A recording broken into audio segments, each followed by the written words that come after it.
कुदरत का इंसाफ। कुदरत बहुत ताकतवर होती है। ये इंसान को इस तरह से सबक सिखाती है कि वो कभी सोच भी नहीं सकता कि ऐसा भी हो सकता है।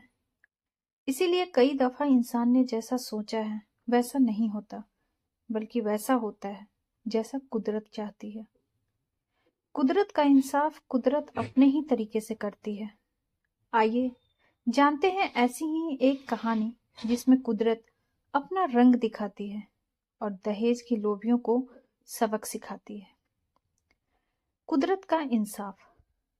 किचन में आग जल रही थी और अंदर से आवाज आ रही थी, बचाओ बचाओ। मगर सब ये आवाज सुनकर भी उस घर का हर सदस्य बहरा बना हुआ था। अभी कुछ ही महीने तो हुए थे सीमा और अमर की शादी को, मगर इस कलमुहे दहेज ने रिश्ते की नींव हिला कर रख दी। सास ससुर ननद और यहाँ तक कि उसका अपना पति भी उसे दहेज के लिए ताने मारता था, मगर सीमा हर ताने को जहर के घूंट की तरह पी जाती। ससुराल वालों के जुल्म अपनी हर इंतहा पार कर रहे थे। कभी कभी तो सीमा सोचती कि ऐसी जिंदगी से तो अच्छा है मौत को गले लगा लिया जाए। फिर उसे अपने माता पिता का ख्याल आता है कि उन पर क्या बीतेगी। बस यही चीज उसे कोई भी गलत कदम उठाने से रोक लेती है। इसी तरह एक एक कर सभी दिन बीतते जा रहे थे।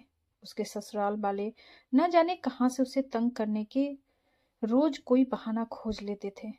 कभी उसके बनाए खाने में कमी निकालते, कभी उससे इतना काम करवाते कि वो ठीक से आराम भी नहीं कर पाती।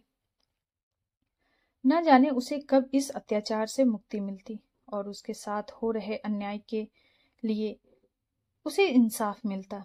लेकिन अमर और उसके माता पिता शायद इस रोज रोज के खेल से तंग आ चुके थे और चाहते थे कि ये सब एकदम से खत्म कर दिया जाए।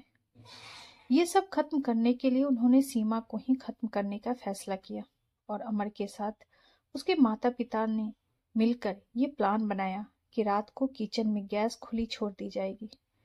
सीमा हर रोज सभी काम निपटाकर किचन में पानी पीने जाती थी, तो उनके प्लान के अनुसार रोज की तरह सीमा रात को किचन में जरूर जाती और उसके बाद जैसे ही वो बल्ब का स्विच ऑन करती, इसके साथ ही सब हमेशा के लिए खत्म हो जाता।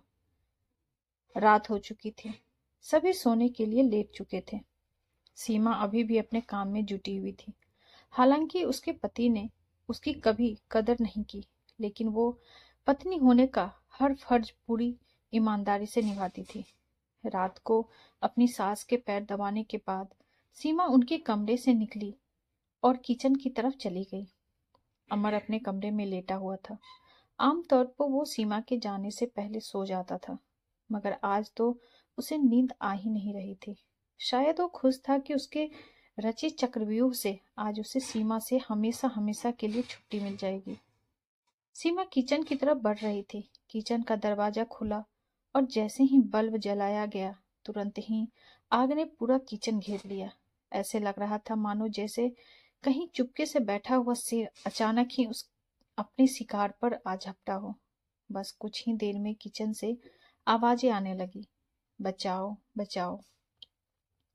अमर और अमर के माता पिता सब कुछ सुनते हुए भी बहरे बने हुए थे। वो जानते भी क्यों, उन्होंने ही तो ये प्लान बनाया था।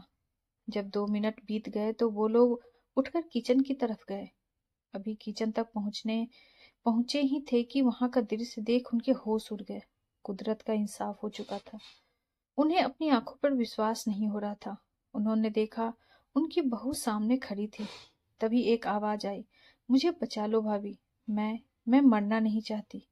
ये आवाज थी अमर की बहन शीतल की, जिसे सीमा अपनी जान पर खेलकर आग से बचा कर लाई थी। उन्हें समझ नहीं आ रहा था कि ये सब कैसे हुआ। कुदरत भी क्या चीज है ना। अक्सर बड़े बुजुर्गों से सुनते आए हैं कि जो दूसरों के लिए गड्ढा खोदता है वो खुद ही उस गड्ढे में गिरता है। लेकिन यहाँ गड्ढा खोदने वाला ही नहीं, उसके अपने भी उसी गड्ढे में गिर चुके थे। हुआ ये था कि जब सीमा अपनी सास के पैर दबाकर कमरे से बाहर निकली तो उसे चक्कर आ गया और वो कमरे के बाहर ही जमीन पर बैठ गई। इतनी ही देर में शीतल किचन में पहुंच गई और ये सब हो गया। शायद ये सीमा की नेक नीयत का ही नतीजा था जो बच गई। इतनी ही देर में शीतल किचन में पहुंच गई और ये सब हो गया। ये तो शुक्र था जो सीमा समय रहते किचन में पहुंच गई और शीतल, जो कि अमर की बहन थी, वो किचन से जली हुई हालत में बाहर ले आई। अमर और उसके माता पिता को समझ नहीं आ रहा था कि ये हो क्या रहा था। जिस बहू को उन्होंने मारने की कोशिश की, उसी ने उनकी औलाद की जिंदगी बचाई। वो शर्मिंदा तो थे, लेकिन इसे महसूस करने में शायद उन्होंने काफी देर कर दी थी। दोस्तों, आपकी क्या राय है हमें कमेंट बॉक्स में ज़रूर बताइए। और ऐसी ही ढेरों सारी कहानियों के लिए वीडियो को लाइक, शेयर और चैनल पे नए हैं तो सब्सक्राइब करना ना भूलें। Thank you.